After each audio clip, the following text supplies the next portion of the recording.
Hey everyone, welcome back to Data and Donuts. My name's Aaron. I'm here with my friend and colleague Brad Trimble. Today we're going to talk a little bit about data and about telling the data story and really different ways and approaches we can do things. And so thank you again, Brad, for joining me today. If you'd like to tell us a little bit about yourself, that'd be awesome. Dr. Z, thanks for having me on the show. I'm honored to be part of Data and Donuts. Yeah, I currently work at the Research and Planning Group for California Community Colleges, commonly referred to as RP Group. We essentially provide professional development, project management support, and other technical assistance type of things for California Community Colleges. And so I direct learning and development there. So I'm somebody who's focused on resource development, also our membership, and leading content development efforts around professional development. Lots of development. So before RP, I worked at Sierra College as a faculty researcher for equity and student success, where I was primarily charged with qualitative research, essentially figuring out what was going on with our disproportionately impacted student populations and helping practitioners plan and basically take action on the evidence that was in front of them. So. Excellent. And just perfect segue into our talk today about qualitative data and how we capture that student voice. So I hear the phrase a lot, the numbers tell the story, but how does the qualitative data help advance that numeric story? In the spirit of not being a maximalist here, that's only going to provide the benefits of qualitative research, I will say that I lean in that direction. And so I tend to agree with that or disagree with that statement for the most part.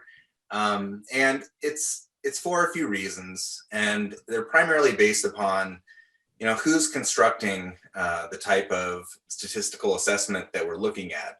I believe that individuals should tell their stories whenever possible, and that, statistics and measurements provide more value within a validation space and potentially framing things for future directions for additional qualitative research. But with respect to telling the story, I think that comes down to your subjects, and it really depends upon, their experience. That's what we're attempting to measure here. And so quant plays a really important role within, painting a mosaic, would you say, but it is not the end all be all. And, those measures are as valuable as we are as people. They tend to be constructed based upon buckets that we find, I wouldn't say easy, but accessible. How easy is it to get your hands on the data, and how quickly can we turn it into information that's going to be helpful? Is it digestible? Is it something that we can use to, immediately measure some sort of outcome, or is it more nuanced in nature? And so I've seen a number of things throughout the career that have caused pause with easily quantifiable results, especially related to like race and ethnicity. A good example of that is IPEDS. So within the IPEDS designation, what you'll find is that like Afghani and Pakistani folks end up getting grouped in with white based upon paradigms from whoever was initially mapping that data to include which countries were associated with white. So that ultimately came from someone's decision or a group of individuals' decision at one point in time, and it's not really subject to interpretation and nuance of the differences that can exist. Another example that, I have fallen into this trap myself is that I heard from my father and his mother that, we were Native American. We were part of the Creek tribe based in Indiana.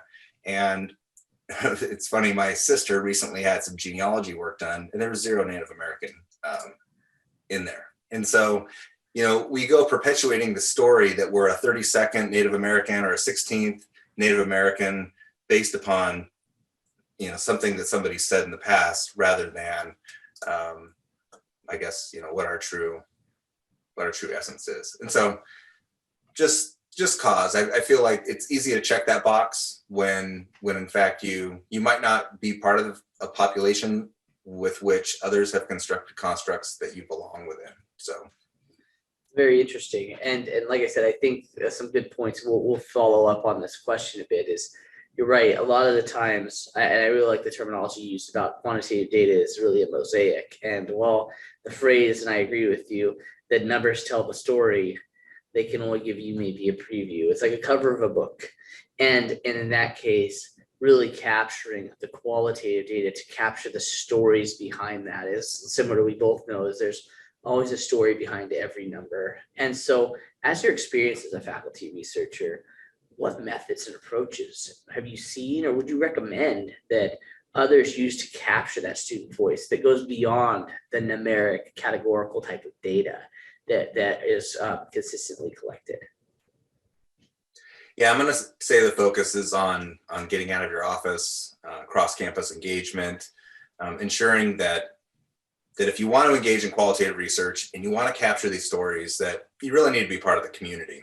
And so, are there avenues in which for you to have the greatest impact in reaching your college community in order to build coalitions of people that are going to assist you within the search that you're intending with your research, and also that can aid you and connect you with your subjects at the end of the day. So participate in your academic senate. I was a faculty researcher, like I said, I serve on academic senate. And so therefore I was connected with a lot of the people that were in the same discussions about how the institution should spend resources and make investments. And ultimately at the end of the day, these are the people that need to know who you are and why your research is important and how to best connect you with whomever's voice you want to capture, because you can't just walk into a room and expect transparency and vulnerability and people willing to share, deep context without somebody vouching for you and to helping to bring a community together in order to assess what's really going on at the end of the day. I have a difficult time with kind of the status quo and existing power structures. And in order to, get at that reform and that innovation and the type of things that can help us move to new paradigms and new discussions, you really have to ensure that you're building a solid foundation on folks understanding that you're willing to be open and transparent yourself, acknowledge the fact that we all have strengths and weaknesses, and be sure to explore both, look at the things that you're not good at personally, and help to bring the folks along that are going to be a part of this research in the same way. What are you going to do if somebody comes back with something that's inflammatory?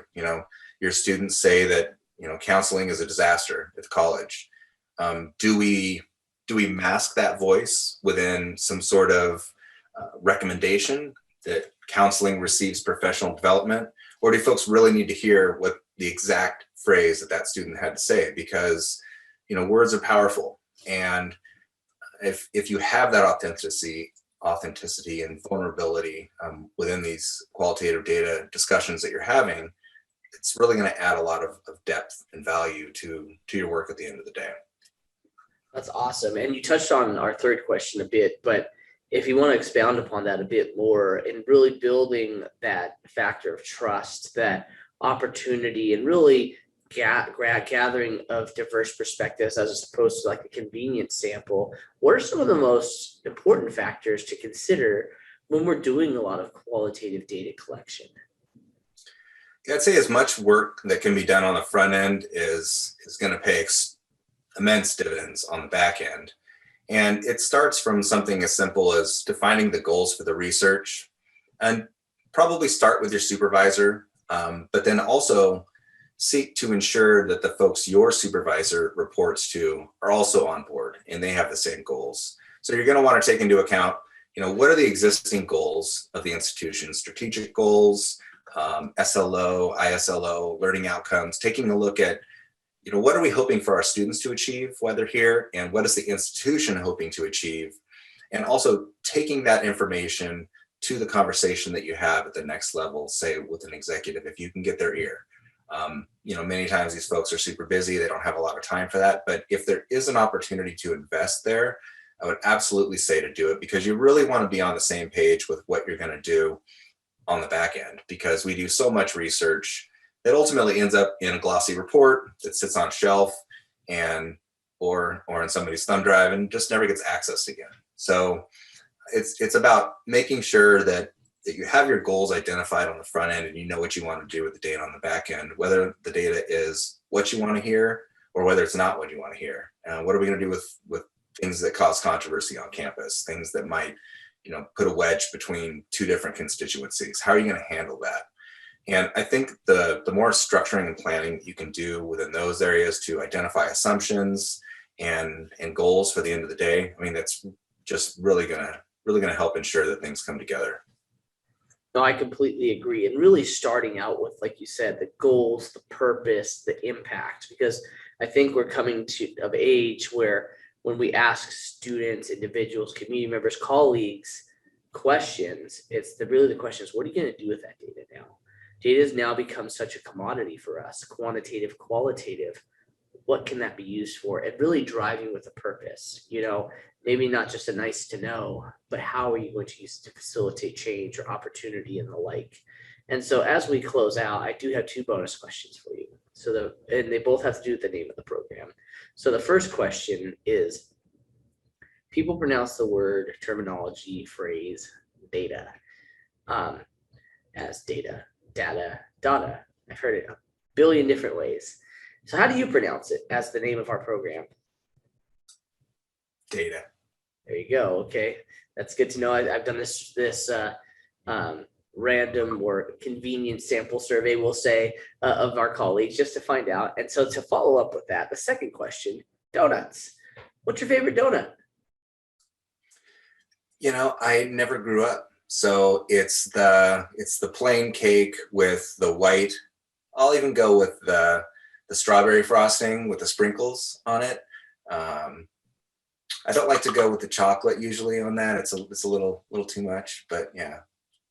Excellent. So the Simpsons donut, basically the logo of this program. So definitely, no, I agree. It's one of the classics you can never get away from. So cool. Well, Brad, this has been fun. This has been very insightful. I hope everybody watching has been able to gain some insight from this. Thank you again for watching. Please hit the subscribe button below. And thank you again, Brad, for hanging out and chatting today. Have a good one. Cheers.